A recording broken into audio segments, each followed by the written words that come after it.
Pemerintah mulai melakukan pelonggaran pelaksanaan PSBB di berbagai sektor dan daerah di Indonesia. Nah, salah satunya adalah mengizinkan warga berusia di bawah 45 tahun untuk kembali bekerja seperti biasa. Ya, rencana pemerintah demi menjaga roda ekonomi tetap bergerak sontak menuai pro dan kontra. Terlebih kebijakan dikeluarkan pemerintah saat kasus positif COVID-19 di Indonesia masih terbilang tinggi. Keputusan pemerintah mengizinkan warga usia di bawah 45 tahun untuk bisa kembali bekerja di tengah pandemi disampaikan oleh Tim Gugus Tugas Percepatan Penanganan COVID-19 Badan Nasional Penanggulangan Bencana (BNPB).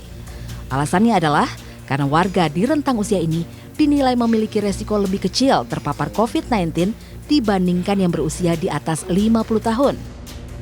Berdasarkan data BPS, saat ini terdapat 130 juta pekerja usia produktif di Indonesia. Karena itu, mereka harus kembali bekerja untuk memperbaiki perekonomian nasional.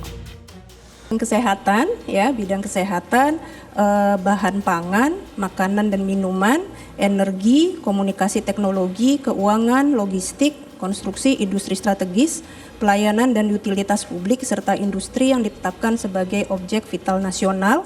Bidang-bidang itulah mereka yang berusia kurang dari 45 tahun bisa bekerja.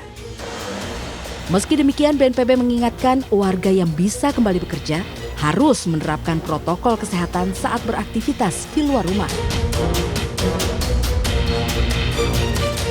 Wacana pelonggaran PSBB di Indonesia ini mendapat respon positif dari Himpunan Peritel dan Penyewa Pusat Perbelanjaan Indonesia (HIPINDO). Karena dikhawatirkan kurangnya pemasukan dan penurunan omset justru akan mengakibatkan penutupan toko secara permanen. Kalau tidak ada income, kita bisa membayangkan bagaimana kami memenuhi kewajiban kami ini. Pasti perusahaan harus menyelamatkan keseluruhan perusahaan. Namun tanggapan berbeda justru datang dari para tenaga medis. Ikatan Dokter Indonesia justru menilai bila hanya diambil dari data kerentanan usia di bawah 45 tahun, kebijakan pemerintah ini justru dikhawatirkan akan melahirkan potensi sumber penularan baru. Pemerintah juga dianggap masih belum memiliki indikator yang jelas terkait penurunan kurva jumlah kasus COVID-19 di Indonesia. Pemerintah kita harapkan membuat sebuah indikator yang lebih jelas dan tegas untuk menyatakan bahwa secara kurva epidemiologis dan kurva di klinis ini ada penurunan sehingga kita bisa melakukan pelonggaran. Karena apa? Ini kita takutkan nanti kalau umpamanya kita membuat sebuah kebijakan tanpa sebuah analisa yang komprehensif, bukan tidak mungkin nanti yang akan terjadi adalah semakin tingginya angka. Sebagai garda terdepan perang melawan corona, para pekerja medis pun meminta rencana kebijakan ini dikaji ulang.